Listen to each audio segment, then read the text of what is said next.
স্বাধীনতার মহান ঘোষক শহীদ জিয়ারকে তাদের রায়ে ডাকাত বলে সম্বোধন করেছিলেন। ফ্যাসিস্ট রেজিমের প্রধান পলাতক শেখ হাসিনা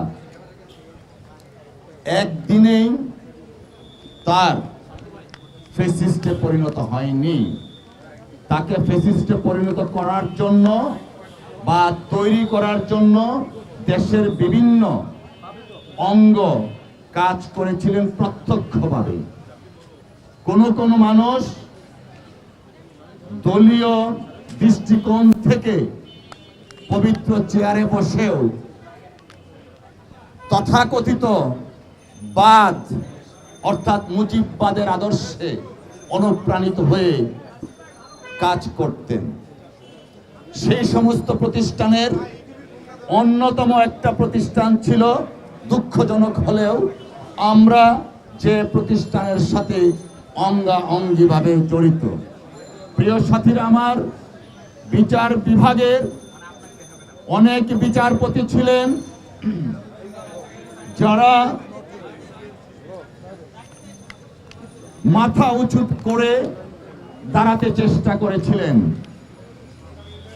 আর দুঃখজনকভাবে অনেক বিচারপতি নির্লজ্জভাবে দলীয় মতাদর্শকে ধারণ করে শেখ হাসিনার ফ্যাসিস্ট রেজিমকে প্রলম্বিত করার জন্য স্বেচ্ছায় শতপ্রণোদিত হয়ে অনেক সিদ্ধান্ত নিয়েছিলেন। সব মশার বিরুদ্ধে সুরক্ষা দিতে এলো বসুন্ধরা এক্সট্রিম অ্যারোসল। মশার বিরুদ্ধে এক্সট্রিম সুরক্ষা।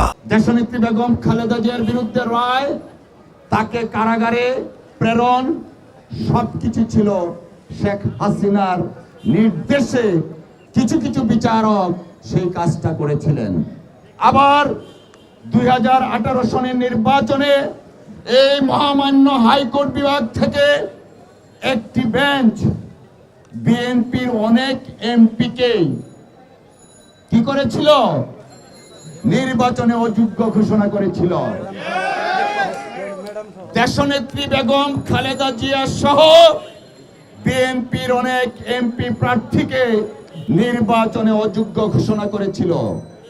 কোন আইনকে ফলো করে নয়, শুধুমাত্র শেখ হাসিনার নির্দেশকে বাস্তবায়ন করার জন্য এবং সেই বিচারপতির দলীয় আদর্শকে ধারণ করে তাদের মতবাদকে প্রতিষ্ঠিত করার জন্যই এরকম অন্যায় কাজ করা হয়েছিল। প্রিয় সাথীরা আমার, ফ্যাসিস্ট হাসিনা পালাতে বাধ্য হয়েছিল 5ই আগস্ট, আর আজকে আমাদের প্রায় এপ্রিল মাস শেষের পথে। আমরা আশা করেছিলাম, আমরা ধারণা করেছিলাম সেই সমস্ত বিচারক যারা নিজেরাও জানেন শেখ হাসিনার ফ্যাসিজমকে প্রলম্বিত করার জন্য দিনে রাতে মেধা মনন দিয়ে পরিশ্রম করেছেন। কোন বিচারক স্বাধীনতার মহান ঘোষক শহীদ জিয়ারকে তাদের রায়ে ডাকাত বলে সম্বোধন করেছিলেন। প্রিয় ভাইয়েরা আমার, আমরা এতদিন ধৈর্য ধরেছি। আমরা ভেবেছিলাম বিবেকের তাড়নায় স্বেচ্ছায় এই পবিত্র অঙ্গন থেকে বাড়ি চলে যাবেন। দুঃখজনক হলেও সত্য, তারা এখনো বাড়িতে যাননি, বরঞ্চ কিছু কিছু বিচারক আরো প্রমোশনের আশায় বহাল তবিয়তে আছে।